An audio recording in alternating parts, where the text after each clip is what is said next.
बैसाख महीने में जो प्रदोष आती है, बैसाख के महीने में बहुत ध्यान से सुनना भाई, जो अपनी जिंदगी से बहुत तंग आ गए हो, परेशान हो गए हो, कष्टमय जीवन जी रहे हो, बहुत दुखी हो गए हो, उनके लिए ये स्कंद पुराण का चरित्र फिर मिले ना मिले, आप प्रेम से सुन लो भाव से।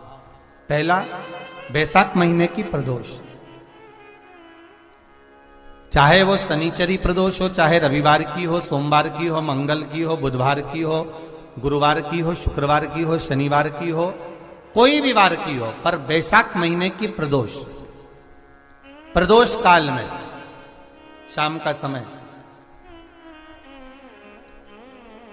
सूर्य डूब रहा हो, बस डूबा ही हो, और उस समय पर सूर्य के डूबन के तुरंत बाद बाबा को धतूरे के साथ में बेलपत्री ना चढ़ाते हुए बेलपत्री के वृक्ष के 7 कांटे बाबा के शिवलिंग पर समर्पित करे जाते हैं महाराज, अपनी जिंदगी में अड़चनों को हटाने के लिए।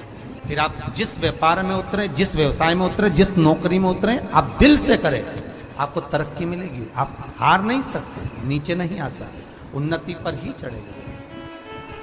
एक वैशाख मास की शिव जी को अगर अनार का पुष्प समर्पित करा जाता है तो संपदा की कमी नहीं होती, कभी वैभव की कमी नहीं होती। केवल 2 महीना ऐसा होता है, एक होता है बैसाख का महीना, एक होता है ज्येष्ठ का महीना। ये 2 महीने में कभी भी कोई सी भी 2 प्रदोष, किसी भी 2 प्रदोष को ले लो, और उसमें अनार का फूल, जो अनार का फल लगता है उसमें फूल भी लगता है, अनार का यदि पुष्प, एक ही पुष्प यदि शंकर के शिवलिंग को समर्पित करा जाए तो कभी, हम तो यहाँ तक कहेंगे कि कोई बहुत छोटे से छोटा व्यक्ति है, भले हाथ गाड़ी चला रहा है, ठेला गाड़ी चला रहा है, रिक्शा चला रहा है, उसके पास धन नहीं है, बहुत कमज़ोर है, पैसा नहीं है, बहुत तकलीफ में है, बहुत दुखी है, तो हम तो उससे कहेंगे कि या तो बैसाख के महीने में या ज्येष्ठ के महीने में कोई भी 2 प्रदोष को अनार का पुष्प यदि वो समर्पित कर देता है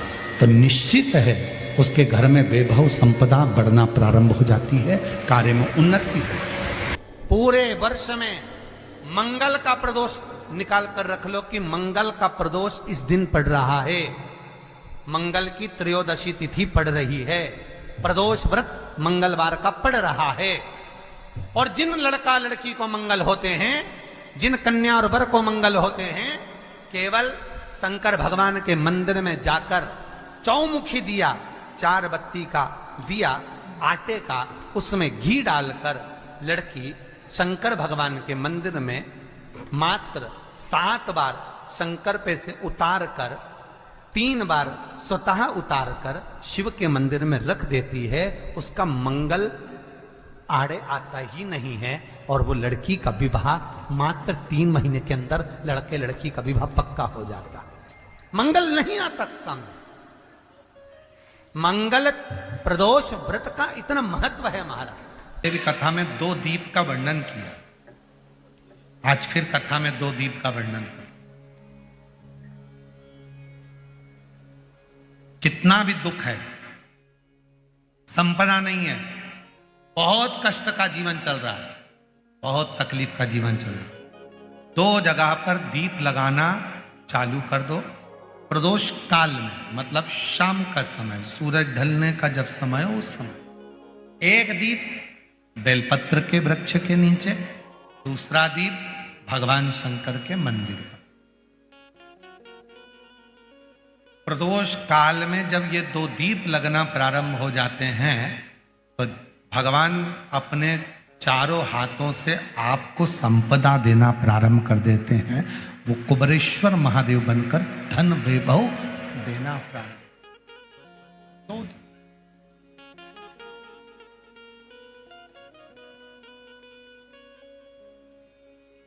और दोनों दीप फूल बत्ती के होना चाहिए, लंबी बत्ती के नहीं।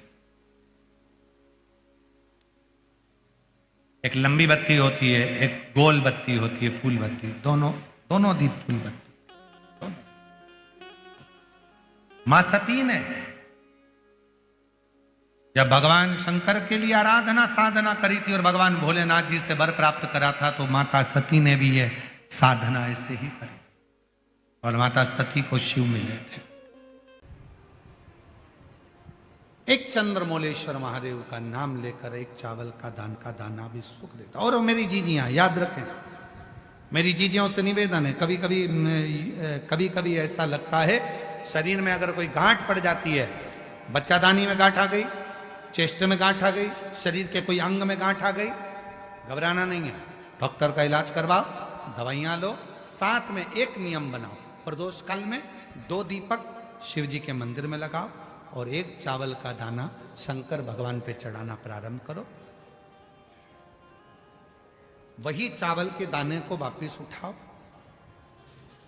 अगर प्रदोष का व्रत नहीं है तो उसी दिन खाओ, और अगर व्रत है तो दूसरे दिन उस चावल के दाने को जरूर खाओ। धीरे धीरे वो गठान जो शरीर के अंदर है वो गलना प्रारंभ हो जाती है। थोड़ा दिन करोगे आपको उसका फल प्राप्त होना प्रारंभ हो जाएगा। एक चावल का दाना भी चंद्र का प्रतीक है, चंद्र का। सभी लोग साथ में बोलेंगे, बोल चंद्रशेखर महादेव की। एक चावल का दाना चंद्र का प्रतीक। जिभ्या, शंकर भगवान को प्रसन्न करना है तो एक धतूरा, एक चावल का दाना, धतूरा चढ़ाओ शिवलिंग पे, चावल का दाना सुंदरी की, हाथ रखो चावल के दाने पर और शिव जी से अपने मन की बात प्रदोष के दिन, प्रदोष काल में, शाम के समय चंद्रमौलेश्वर महादेव का नाम लेकर कह दो। 3 महीना तो जाने दो, 3 दिन में वो बाबा मुराद पूर्ण करना प्रारंभ कर देगा।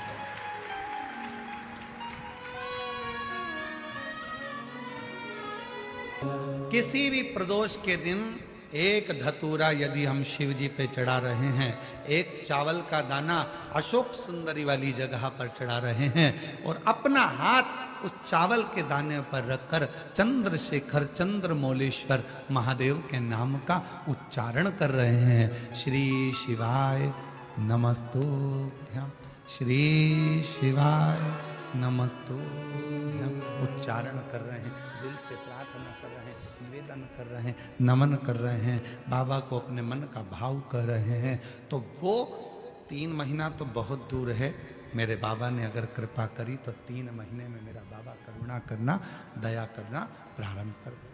किसी भी प्रदोष के दिन एक धतूरा यदि हम शिव जी पे चढ़ा रहे हैं, एक चावल का दाना अशोक सुंदरी वाली जगह पर चढ़ा रहे हैं और अपना हाथ उस चावल के दाने पर रखकर चंद्रशेखर चंद्रमौलेश्वर महादेव के नाम का उच्चारण कर रहे हैं। श्री शिवाय नमस्तुभ्यं, श्री शिवाय नमस्तुभ्यं उच्चारण कर रहे हैं, दिल से प्रार्थना कर रहे हैं, निवेदन कर रहे हैं, नमन कर रहे हैं, बाबा को अपने मन का भाव कर रहे हैं। तो वो 3 महीना तो बहुत दूर है, मेरे बाबा ने अगर कृपा करी तो 3 महीने में मेरा बाबा करुणा करना, दया करना प्रारंभ कर दे। 3 चंद्रशेखर कथा सुनो, कथा की आरती हो, प्रणाम करना, रज को अपने मस्तक से लगाना, विनय करना, बाबा बहुत दुखी हूं, मेरे कालाधिपति महाकाल, हे मेरे चंद्रशेखर महादेव, हे मेरे सोमनाथ, हे मेरे मल्लिकार्जुन, बहुत दुखी हूं। मैंने सुना है तेरे दरबार में आया कभी कोई खाली ना गया। मेरे महाकाल, दुनिया के दुख को हरने वाले मेरे दुखड़े को भी दूर कर दे, मुझे तेरी कृपा की दृष्टि कर दे, कृपा की दृष्टि, कृपा की। प्रदोष काल का दीप, प्रदोष काल की आराधना, प्रदोष काल की साधना